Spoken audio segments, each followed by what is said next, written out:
What's up, guys? It's Mermaid Mama here. Just a couple quick updates. So the house has been under some renovation stuff, and we're trying to get ready for a bigger renovation that's happening, so we're moving a whole bunch of rooms around.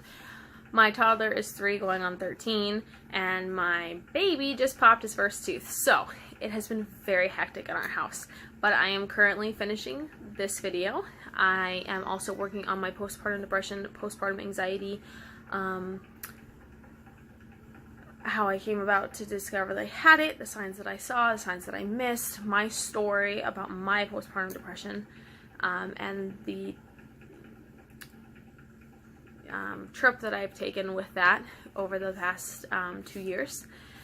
And so as well as that, I am also working on a video of what it's like to have 3 little ones running around the house, and that one will take a little bit longer to do just because I'm doing something really special. I'm taking little videos of our happy moments and our not so happy moments, and I will also be making a video and kind of talking about kind of like what it was like from when baby came home to kind of now, and putting in those little videos here and there as I talk about different parts of it, to kind of show what it's like to live here. So that one will take a little longer, but I'm also working on diaper reviews and cloth diaper related-ish stuff as well, so just be patient with me. I'm probably gonna be making like 2 or 3 videos a day just to try to get all this stuff done. So let's get started with the gastroschisis story. This will hopefully be the last installment, and at the end I do want to give my thoughts on the emotions of all of it. And yeah, so where we left off, it was the first night in surgery recovery, and that was a bad night. So the next couple of days were great. We hung out, we relaxed. My husband did end up having to go back to work that week, and so my mom, there was this thing called Time Out for Women, and it's kind of like a religious conference. You don't have to be Mormon or LDS to go to it. It can be for anyone. It's just, you listen to people talk, you listen to great music from great performers, you just feel the spirit, and you just take a time out. So my mom had asked me if I wanted to go to that, and I was really nervous because I didn't want to leave my baby, and my dad was like, I'll come up, I'll sit with her, you guys go, then when you're done you come back, and everything like that. And so I remember there was this really nice nurse we had. Her name's Annie. She's a really sweet girl, and every time we go back for M's appointments, we always stop by surgery recovery and see her. She comes to my room, and I don't remember what I was telling her or what we were talking about, but I just remember I started to cry really bad, and she was like, oh, what's going on? And I told her how I was so nervous to leave her, to go, just for 2 hours, and I was so scared. And she was like, girl, it's gonna be okay. You said your daddy's coming up. He is gonna just sit here with her and snuggle her and do everything like that. I will be here. The night nurse, she was there for the night, I believe, so she was like, I'll be here, there are other nurses around, you're going to be like 20 minutes away, just go. She was so sweet. And even if we didn't have her that day, she still came by and stopped by and saw us. All our nurses did that. We had such amazing nurses. So I went, and it was nice. I missed my baby, but it was nice, and it was only for 2 hours. So I came back, and my mom stayed with us that night, and then the next day we got up really early to leave to go to the rest of the conference. And I brought my pump with me, and this is kind of like a pumpers beware kind of side note on this. I barely pumped all day. That is a no-no. Like, I was so engorged. By the end of the night, I was in so much pain. I think I pumped like a ridiculous amount. Don't do that. Don't do that. You can get a clogged duct, you can get mastitis, you can lose your supply. Like, just don't do that. I was just so anxious that I didn't want to leave my mom's side. And I should have said something. I should have been like, hey mom, you know, can you come sit with me? Because, you know, I'm still a new mom, and, you know, pumping by itself is fine, but like pumping out in public, they had a really nice mother's lounge set up for the moms. It was really great. And so I could have totally pumped in privacy, but I was still so nervous and still so new to all this. If you're ever in that situation, find a friend or your mom or someone, say, you know, I'm just nervous. Can you come sit with me or something? So we went to that. We had lunch. We went to the rest of it. I got back. Of course, my baby was absolutely perfect for everyone. She was an angel.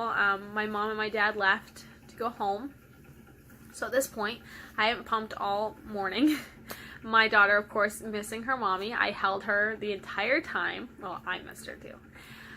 So I didn't pump because I did not know that there are these fancy bras that you could actually put your hook your pump through so you could be hands-free. If I had known that, that would have saved me a lot of trouble. So then that night, it was my father-in-law's birthday, and I didn't want to go. Not because it was my father-in-law. I love my father-in-law. I love my in-laws. But I just don't want to leave my baby again. And so I had a really hard time, and of course I'm engorged.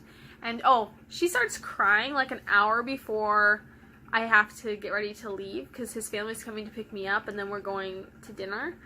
And so now I have like mom guilt that if I leave, she's just gonna scream the whole time. And, you know, it's just one of those things where it's like the entire world is trying to show me that it was just a bad idea.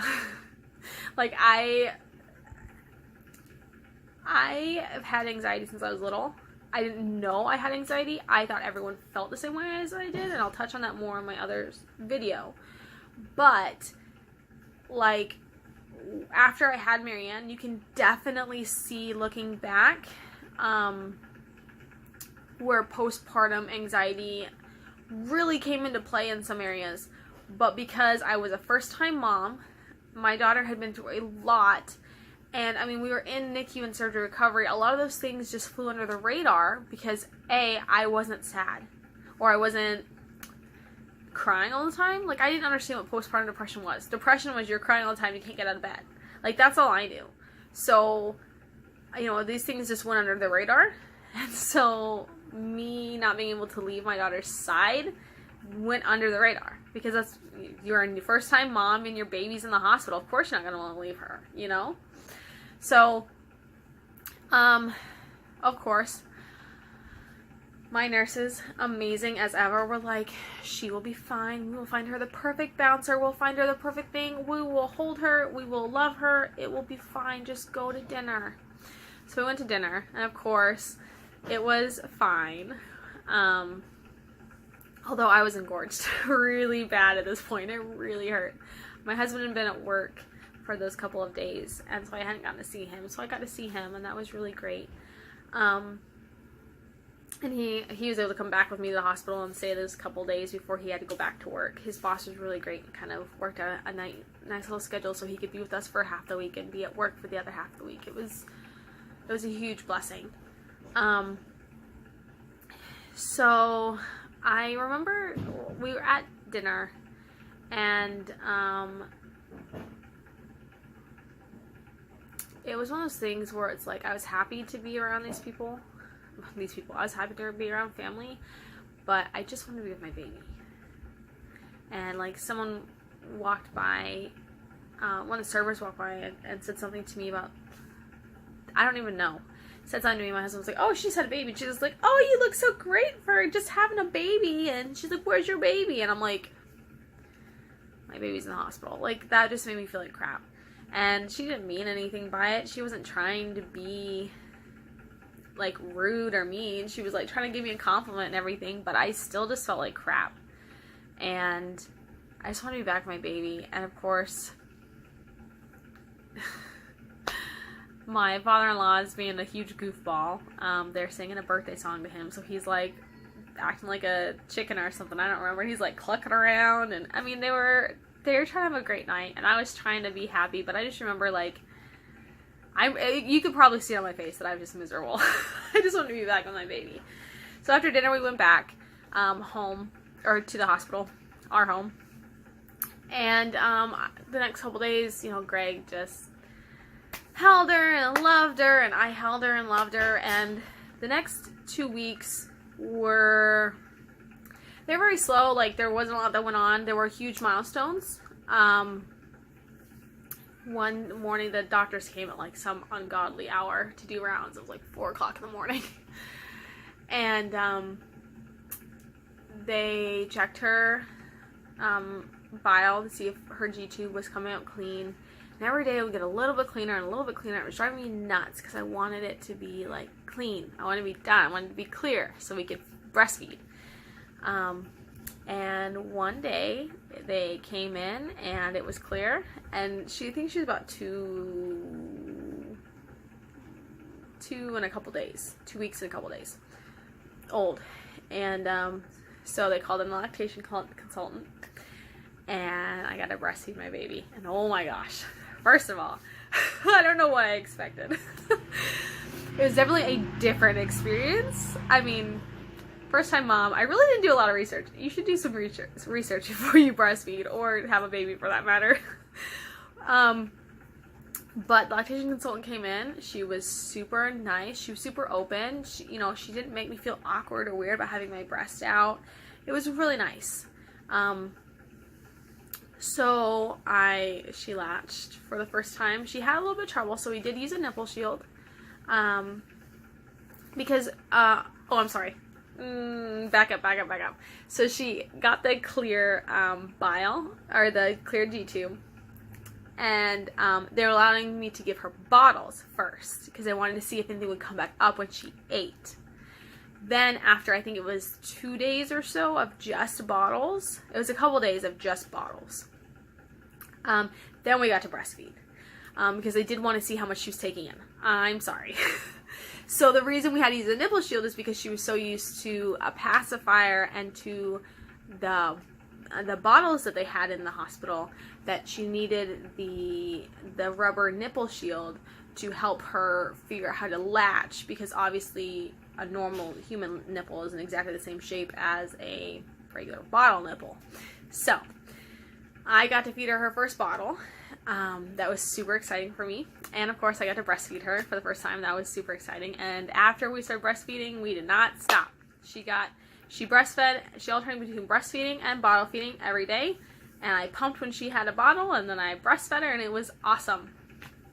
And during the recovery, it was just kind of like that slow process of, like, waiting for things to happen. So not a lot really happened.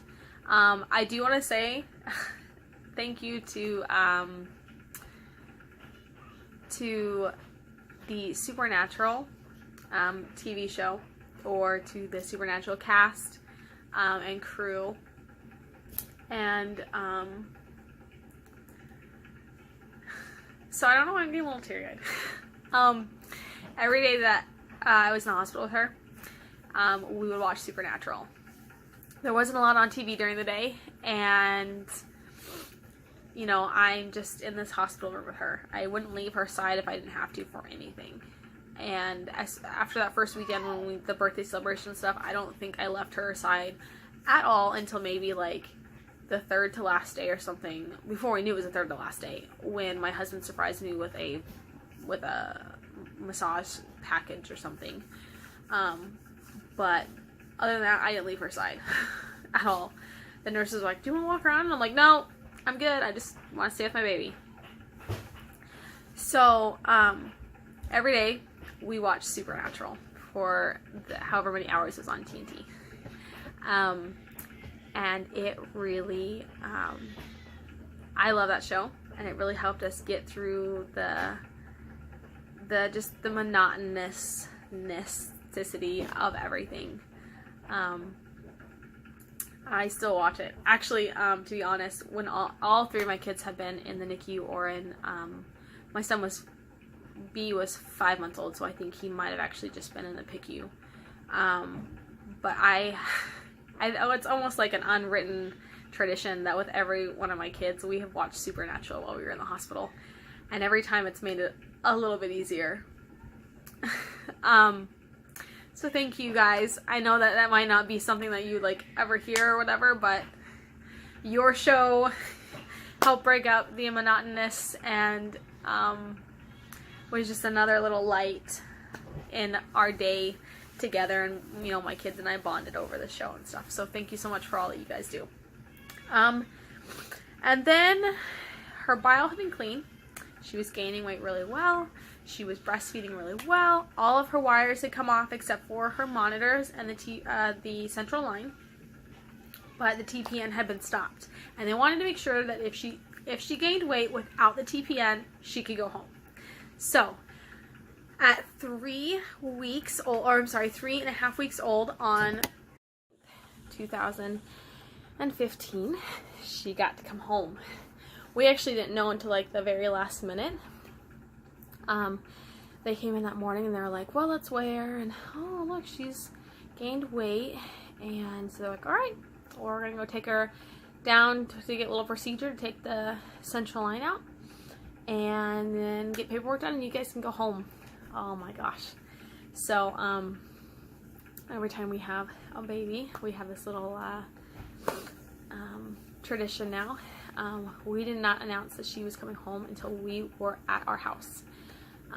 I wanted to make sure that we were there to stay before we announced anything. So we have her in her little Riley wagon with all of her stuff, and we have this little sign that says home or bust, you know, 3/29/15. And so every time with both boys we've had the same similar sign, and they've actually been close enough together that they've all used the same car seat. So they're in the same car seat and they have a little sign that says home or bust, and then the day they come home. So it's a triumphant thing for us. So that's her story. I want to just kind of thank people really quick. My in-laws and my parents were huge supporters, and they came down as often as they could to visit her. My husband's grandparents actually came to visit her in the hospital as well.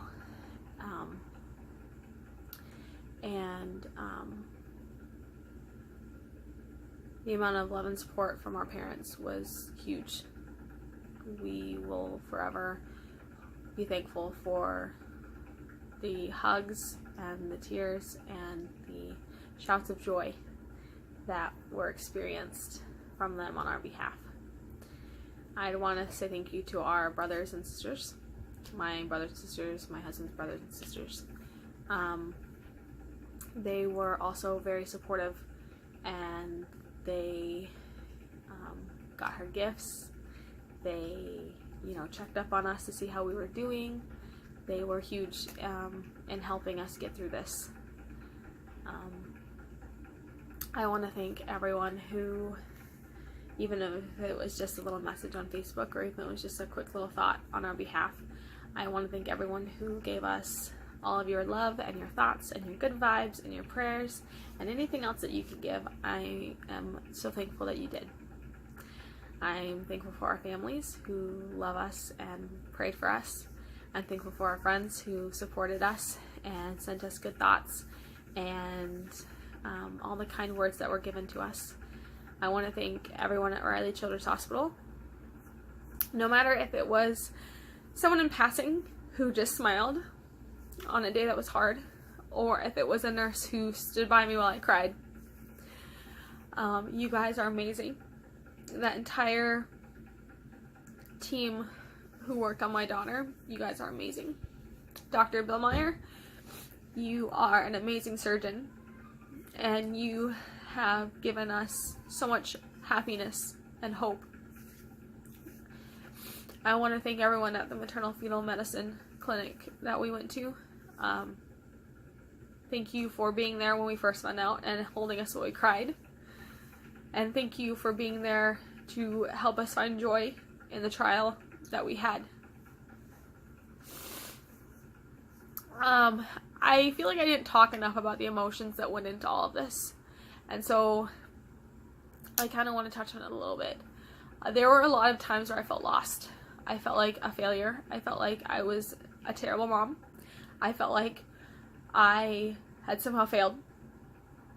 But there were many times where I felt nothing but complete joy.